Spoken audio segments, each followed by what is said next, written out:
बिस्मिल्लाहिर्रहमानिर्रहीम। अस्सलाम वालेकुम स्टूडेंट्स। लेक्चर नंबर 2 आज हम स्टार्ट करेंगे। वर्क चैप्टर जो है हमने स्टार्ट किया है और उसमें आज हम जो है डिस्कस करेंगे फैक्टर्स को। ठीक है, तो सबसे पहले हमने डिस्कस किया था कि वर्क जो है वो मैग्नीट्यूड ऑफ फोर्स के साथ डायरेक्टली रिलेट करता है। जितना आपके साथ फोर्स जो है वो इंक्रीज करेगा तो आपके साथ वर्क भी इंक्रीज करेगा।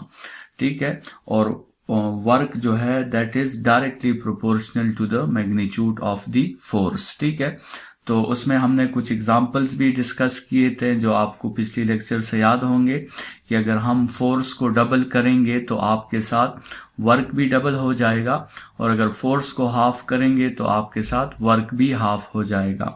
और हमने ये भी डिस्कस किया था कि डायरेक्ट प्रोपोर्शनलिटी जो होती है दो वेरिएबल्स के दरमियान वो हमेशा एक स्ट्रेट लाइन होती है।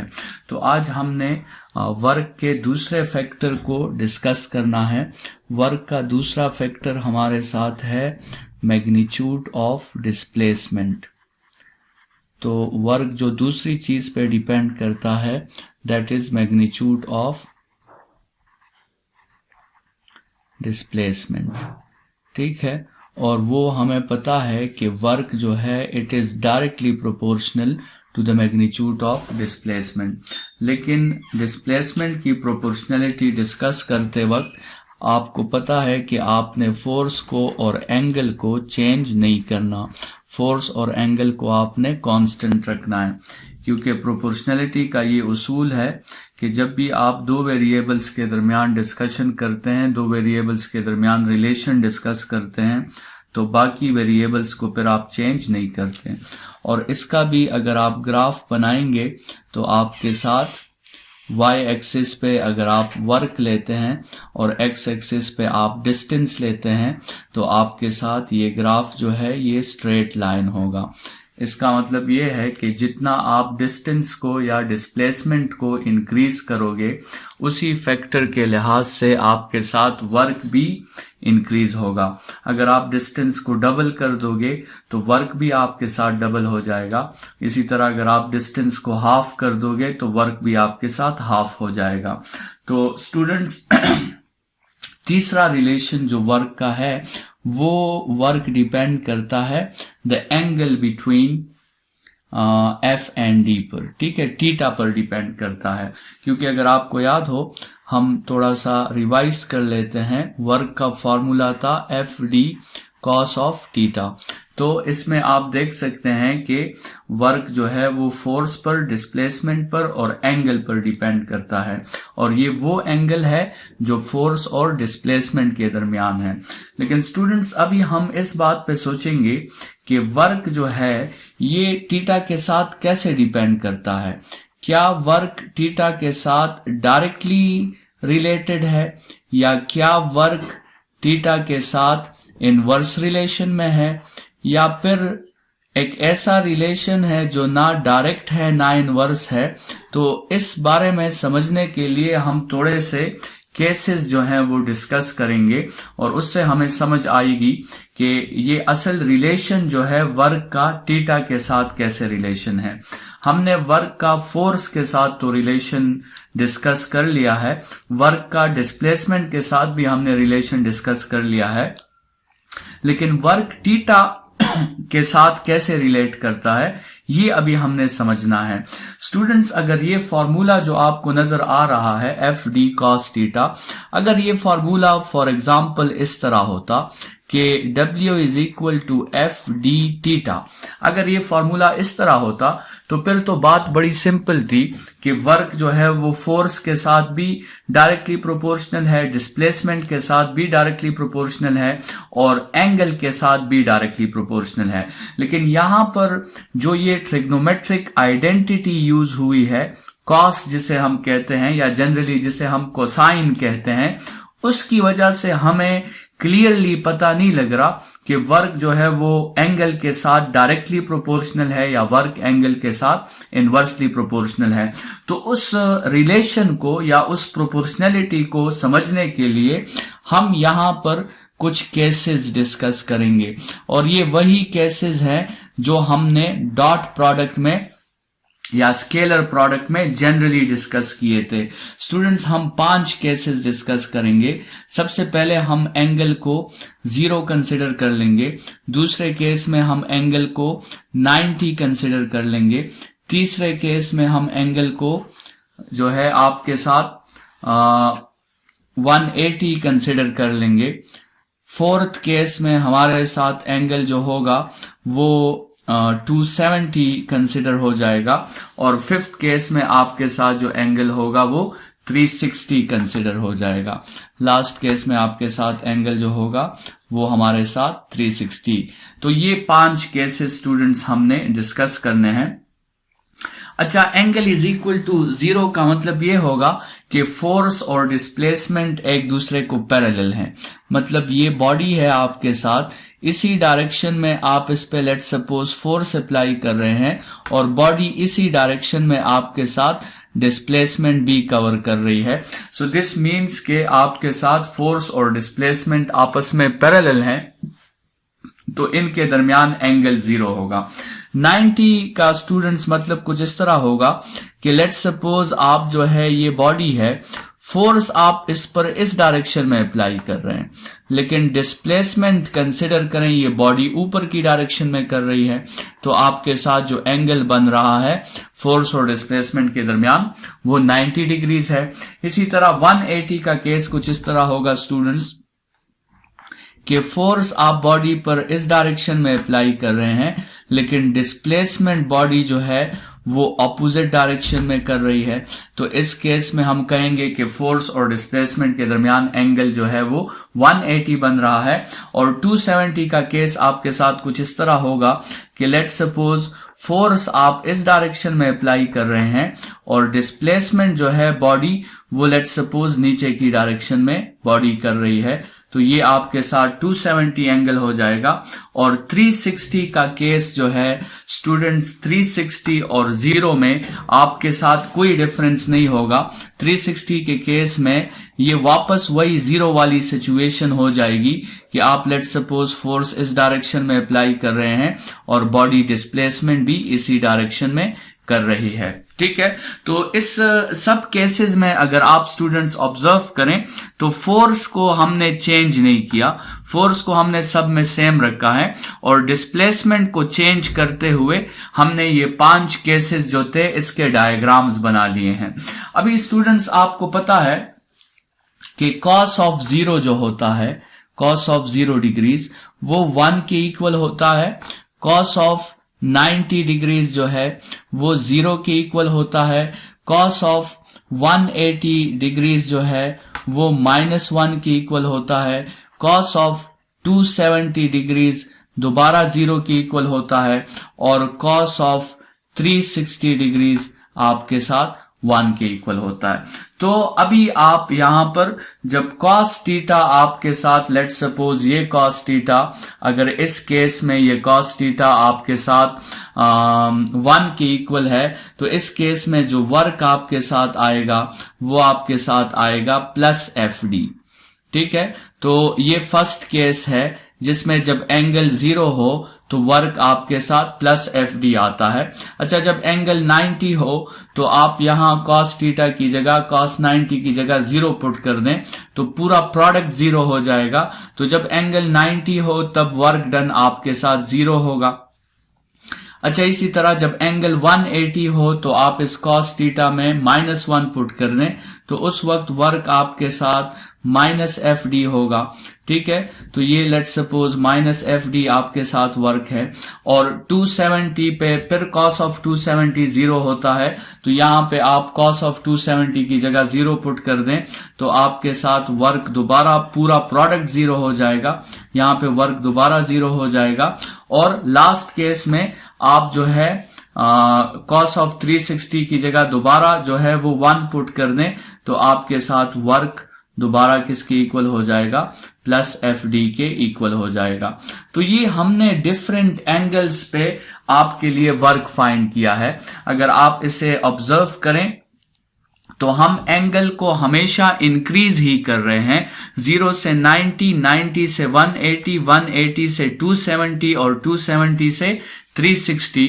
लेकिन वर्क जो है, अगर आप वर्क को देखें तो एंगल के इंक्रीज होने से वर्क जो है पहले एफ डी से 0 की तरफ जाता है, फिर 0 से माइनस एफ डी की तरफ आता है, फिर माइनस एफ डी से फिर 0 की तरफ जाता है और 0 से फिर एफ डी की तरफ आता है। तो अगर आप इस पूरे रिलेशन को ऑब्जर्व करें तो थीटा को इंक्रीज करने से वर्क जो है वो एक इंटरवल में इंक्रीज हो रहा है और दूसरे इंटरवल में डिक्रीज हो रहा है। तो सबसे पहले तो स्टूडेंट्स हमने जो ये केसेस पढ़े जिसमें हमें पता चला कि वर्क जो है वो एंगल पर कैसे डिपेंड करता है, इन केसेस का हम एक टेबल में इन सब केसेस को हम फॉर्मुलेट करते हैं और जब टेबल में हम इसे फॉर्मुलेट कर लेंगे तो फिर स्टूडेंट्स हम इसका ग्राफ भी बना सकते हैं। तो नेक्स्ट पेज की तरफ बढ़ते हैं और स्टूडेंट्स इसको एक टेबल में हम फॉर्मुलेट कर लेते हैं।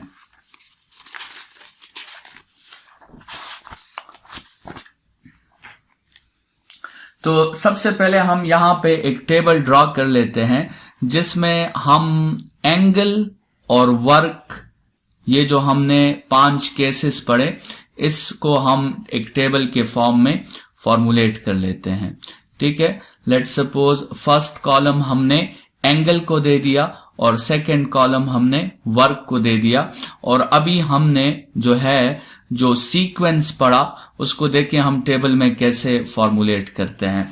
हमने ये सीक्वेंस पढ़ा कि जब एंगल को 0 डिग्री से हम 90 डिग्रीज तक शिफ्ट करते हैं तो जो वर्क होता है वो एफ डी से 0 की तरफ जाता है। स्टूडेंट्स ये यहां पे आप इस पेज में देख सकते हैं कि जब हम एंगल को 0 डिग्री से 90 डिग्रीज की तरफ ले जाते हैं तो वर्क जो है वो प्लस एफ डी से 0 की तरफ जाता है। ठीक है, इसी तरह अगर हम एंगल को 90 डिग्री से 180 डिग्रीज की तरफ ले जाएं तो वर्क जो है वो 0 से माइनस एफ डी की तरफ जाता है। ठीक है, ये भी आप इस पेज में चेक कर सकते हैं कि जब हम एंगल को 90 डिग्री से 180 डिग्रीज तक शिफ्ट करें तो आपके साथ जो वर्क होगा वो 0 से जाएगा माइनस एफ डी की तरफ। इसी तरह स्टूडेंट्स अगर हम और आगे जाएं और एंगल को 180 से शिफ्ट करें 270 पर तो वर्क माइनस एफ डी से दोबारा शिफ्ट हो जाएगा 0 की तरफ। ठीक है, आप इसको भी इन केसेस में देख सकते हैं कि जब हमने एंगल को 180 से 270 पे शिफ्ट किया तो वर्क माइनस एफ डी से दोबारा 0 की तरफ गया और इस लास्ट केस को भी देखें, जब 270 से हमने वर्क को 360 पे शिफ्ट कर दिया एंगल को तो वर्क दोबारा 0 से एफ डी पे चला गया। तो ये लास्ट केस है आपके साथ कि जब हम एंगल को 270 से शिफ्ट करेंगे 360 डिग्रीज पर तो वर्क दोबारा 0 से अपने मैक्सिमम वैल्यू एफ डी तक पहुंच जाएगा। तो ये आपके साथ वो टेबल है जिससे हम अभी ग्राफ बनाएंगे वर्क का एंगल के साथ। तो आप वाई एक्सिस पे वर्क ले लें और एक्स एक्सिस पे आप जो है एक हॉरिजॉन्टल लाइन पे एंगल ले लें। ठीक है, और वाई एक्सिस आपका जो है वो वर्क हो जाएगा और हमने एंगल के लिए जो वैल्यूज मार्क की हैं वो वैल्यूज आपके साथ 0 है, 90 है, 180 है, फिर 270 है और फिर 360 है। हमने जिस एंगल पे वर्क फाइंड किया है वो ये एंगल्स थे और 0 पे अगर आपको याद हो तो 0 पे हमारा वर्क मैक्सिमम था जिसकी वैल्यू थी एफ डी और 90 पे हमारा वर्क 0 हो गया था, 180 पे हमारा वर्क जो है वो माइनस एफ डी था। लेट्स सपोज इस वैल्यू को हम माइनस एफ डी कह देते हैं। 270 पे हमारा वर्क दोबारा 0 था और 360 पे वर्क दोबारा मैक्सिमम हो गया, एफ डी हो गया। तो इसको अगर हम एक ग्राफ के थ्रू फॉर्मुलेट करें तो ये इस तरह का इसका ग्राफ बनेगा वर्क का आपके साथ थीटा के साथ। तो स्टूडेंट्स इससे हमें ये पता चला कि वर्क जो है वो फोर्स के साथ डायरेक्टली रिलेटेड है। जो पहली प्रोपोर्शनैलिटी, वर्क जो है वो फोर्स के साथ डायरेक्टली रिलेटेड है। दूसरी प्रोपोर्शनैलिटी, वर्क जो है वो डिस्प्लेसमेंट के साथ भी डायरेक्टली रिलेटेड है। और तीसरी प्रोपोर्शनैलिटी, वर्क जो है वो एंगल के साथ ना तो डायरेक्टली रिलेटेड है ना ही इनवर्सली रिलेटेड है, बल्कि हम कह सकते हैं कि work is related with theta, related with theta, and the relation is explained by a trigonometric ratio, and that ratio is called cosine या cos। ठीक है, यहां पे जो आपके साथ वर्क का रिलेशन है थीटा के साथ, वो एक ट्रिग्नोमेट्रिक रेशो के थ्रू एक्सप्लेन हो रहा है, और उस रेशो का नाम है कॉस या कोसाइन, जिसे हम जनरल कहते हैं। तो इस ग्राफ को आप देखें स्टूडेंट्स, जब एंगल को हम 180 तक इंक्रीज करते हैं, जब एंगल को हम 180 तक इंक्रीज करते हैं, तो वर्क का जो ताल्लुक है वो डिक्रीजिंग है, वो डिक्रीज कर रहा है। लेकिन जब एंगल को हम 180 से 360 तक इंक्रीज करते हैं, तो फिर वर्क का ताल्लुक डिक्रीजिंग नहीं है, फिर वो इंक्रीज कर रहा है। तो इसको ना तो आप डायरेक्ट रिलेशन कह सकते हैं, ना ही आप इनवर्स रिलेशन कह सकते हैं, ना ही इसके लिए आप प्रोपोर्शनैलिटी का वर्ड यूज कर सकते हैं। लेकिन आप यहां ये कह सकते हैं कि ये जो रिलेशन है ये एक्सप्लेन हो रहा है with the help of a trigonometric ratio that is called cos. ठीक है, तो स्टूडेंट्स ये वो तीनों फैक्टर्स थे जिस पे हमने डिस्कशन कर ली है। तो वर्क 3 फैक्टर्स पर डिपेंड करता है, फोर्स, डिस्प्लेसमेंट और उस एंगल पर जो फोर्स और डिस्प्लेसमेंट के दरमियान है। ठीक है स्टूडेंट्स, तो अभी जो है इस ग्राफ में जो है आप थोड़ी सी और भी एमसीक्यूज पॉइंट ऑफ व्यू से ये बात याद रखें कि अगर आपसे क्वेश्चन पूछा जाए कि वर्क किस एंगल पे पॉजिटिव होता है, तो आपके साथ यहां आप देख लें कि 0 से लेकर 90 डिग्रीज तक वर्क हमेशा पॉजिटिव होता है, और 270 से लेकर 360 डिग्रीज तक भी वर्क पॉजिटिव होता है। और अगर आपसे पूछा जाए कि वो कौन से एंगल्स हैं जिस पे वर्क नेगेटिव होता है, तो आप देख सकते हैं कि 90 से लेकर 270 तक ये जितने भी एंगल्स हैं सब पे वर्क नेगेटिव है। ठीक है स्टूडेंट्स, तो केसेस में तो हमें ये लगता है कि सिर्फ 0 डिग्रीज पे वर्क पॉजिटिव होता है, लेकिन ग्राफ से हमें ये पता चला कि सिर्फ 0 डिग्रीज पे वर्क पॉजिटिव नहीं होता, बल्कि 0 से लेकर 90 डिग्रीज तक हर एंगल पे वर्क पॉजिटिव होता है, और इसी तरह 270 से लेकर 360 डिग्रीज तक हर एंगल पे वर्क पॉजिटिव होता है, और 90 से लेकर 270 डिग्रीज तक हर एंगल पे वर्क नेगेटिव होता है। स्टूडेंट्स 0 जो है उस पे वर्क पॉजिटिव के साथ साथ मैक्सिमम भी होता है। इसी तरह 360 डिग्रीज जो है उस एंगल पे वर्क पॉजिटिव के साथ साथ मैक्सिमम भी होता है, लेकिन इसी तरह 180 डिग्रीज पर आपके साथ वर्क जो है वो नेगेटिव के साथ साथ मैक्सिमम भी होता है। लेकिन अगर सिर्फ नेगेटिव की बात आ जाए तो फिर उसका आंसर फ्रॉम 90 टू 270 है। अगर सिर्फ पॉजिटिव की बात आ जाए तो उसका answer from 0 to 90 and from 270 to 360 है। So this is the properties of work। ये हमने 3 फैक्टर्स डिस्कस कर लिए जिस पे वर्क डिपेंड करता है, और ग्राफिकल एनालिसिस में आपके जो एमसीक्यूज आ सकते हैं उस पे भी हमने बात कर ली। स्टूडेंट्स अभी कुछ क्वेश्चंस हम ट्राई कर लेते हैं एमसीक्यूज पॉइंट ऑफ व्यू से। लेट्स सपोज अगर आपका एक क्वेश्चन आता है कि for a specific force and displacement the work is x। एक स्पेसिफिक फोर्स हमने अप्लाई किया और एक स्पेसिफिक डिस्प्लेसमेंट हुई, और जिस पे वर्क क्या था, जिस पे वर्क x था। अभी आपसे पूछा गया है कि अब उस फोर्स को हमने डबल कर दिया और डिस्प्लेसमेंट को भी हमने डबल कर दिया, फोर्स को भी डबल कर दिया और डिस्प्लेसमेंट को भी डबल कर दिया, तो अब वर्क पर क्या इफेक्ट पड़ेगा, अब वर्क क्या होगा। और लेट्स सपोज आपके साथ ऑप्शंस हैं 4x, 2x, x या d आपके साथ है नन ऑफ दीज। ठीक है, आपके साथ वर्क जो है, लेट्स सपोज क्वेश्चन ऐसे है कि आपके साथ एक बॉडी है जिस पे हमने फोर्स अप्लाई किया, उस फोर्स ने अपनी डायरेक्शन में कुछ डिस्प्लेसमेंट कवर कर ली और हमने कह दिया कि x वर्क हुआ। ठीक है, अभी प्रोसेस ये हुआ कि फोर्स को भी हमने डबल कर दिया और डिस्प्लेसमेंट को भी हमने डबल कर दिया। तो अभी फोर्स को डबल करने से और डिस्प्लेसमेंट को डबल करने से वर्क पे क्या असर पड़ेगा, या ये जो न्यू वर्क है ये किसके इक्वल होगा। तो स्टूडेंट्स, इस तरह के क्वेश्चंस को सॉल्व करने के लिए हम प्रोपोर्शनैलिटीज का हेल्प लेते हैं।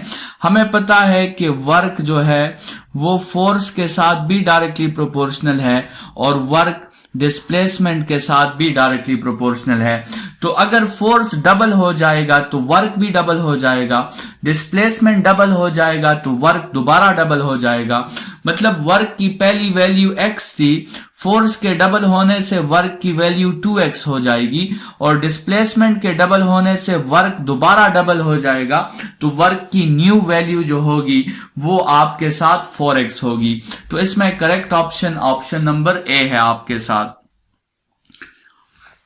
स्टूडेंट्स, इसी डोमेन में आपके क्वेश्चंस इस तरह भी आ सकते हैं कि लेट्स सपोज आपके साथ जो है एक फोर्स ने डिस्प्लेसमेंट कवर करवाई और उसने बॉडी पे x वर्क कर दिया। अभी हमने फोर्स को डबल कर दिया, लेकिन उस डबल फोर्स से हाफ डिस्प्लेसमेंट हुई। फोर्स को हमने डबल कर दिया और डिस्प्लेसमेंट जो है आपके साथ वो हाफ डिस्प्लेसमेंट हो गई है। तो इस केस में वर्क पे क्या असर पड़ेगा। लेट्स सपोज आपके साथ यही ऑप्शंस हैं 4x, ऑप्शन नंबर बी आपके साथ है 2x, ऑप्शन नंबर सी आपके साथ है x और ऑप्शन नंबर डी आपके साथ है नन। तो इसमें भी स्टूडेंट्स हम यही प्रोपोर्शनैलिटी यूज करेंगे। फोर्स के डबल होने से वर्क डबल हो जाएगा, लेकिन डिस्प्लेसमेंट के हाफ होने से वर्क दोबारा हाफ हो जाएगा। तो अगर आप स्टेप बाय स्टेप करें, फोर्स डबल हो गया तो वर्क x से 2x हो जाएगा, लेकिन जब डिस्प्लेसमेंट आपका हाफ हो गया तो वर्क 2x से दोबारा x हो जाएगा। तो इसमें करेक्ट ऑप्शन आपके साथ ऑप्शन नंबर सी है।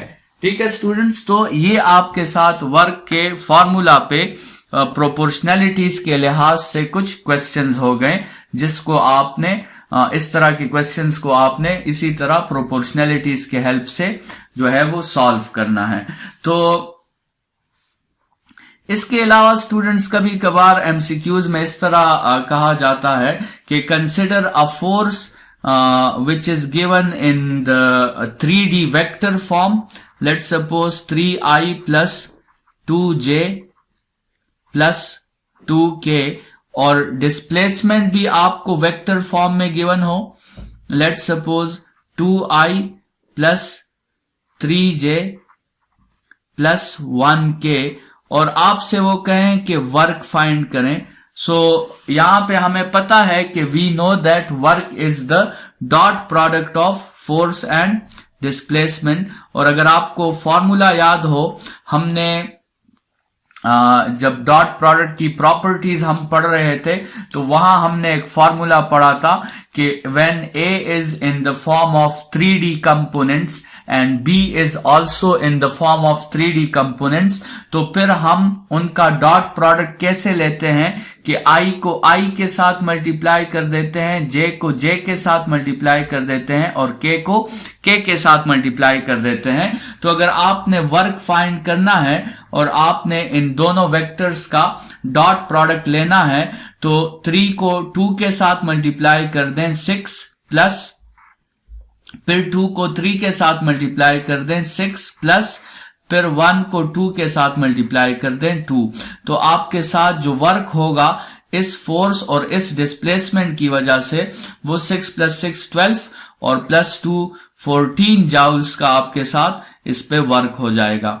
तो ये आपके साथ जो है वर्क के डोमेन पे कुछ एमसीक्यूज जो आपके आ सकते हैं entry test point of view से, उस पे हमने कुछ बातें जो है वो डिस्कस कर ली। स्टूडेंट्स, वर्क जिन 3 फैक्टर्स पर डिपेंड करता है उसके लिहाज से अगर हम वर्क के फॉर्मूला को देखें और हम ये पूछें कि वो सारी पॉसिबिलिटीज बताएं जिस पे आपका वर्क जो है वो 0 होगा,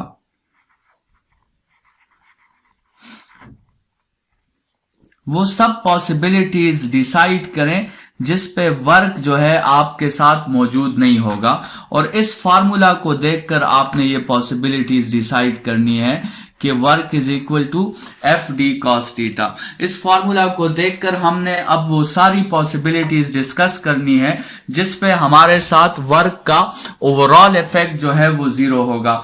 तो स्टूडेंट, सबसे पहली पॉसिबिलिटी वो हम एफ के बारे में बात कर सकते हैं कि अगर आपके साथ एफ 0 है, अगर आप फोर्स ही अप्लाई नहीं करोगे तो एफ 0 होगा, तो ये पूरा प्रोडक्ट 0 हो जाएगा। तो एफ 0 होने का मतलब आपके साथ वर्क जो है वो 0 होगा।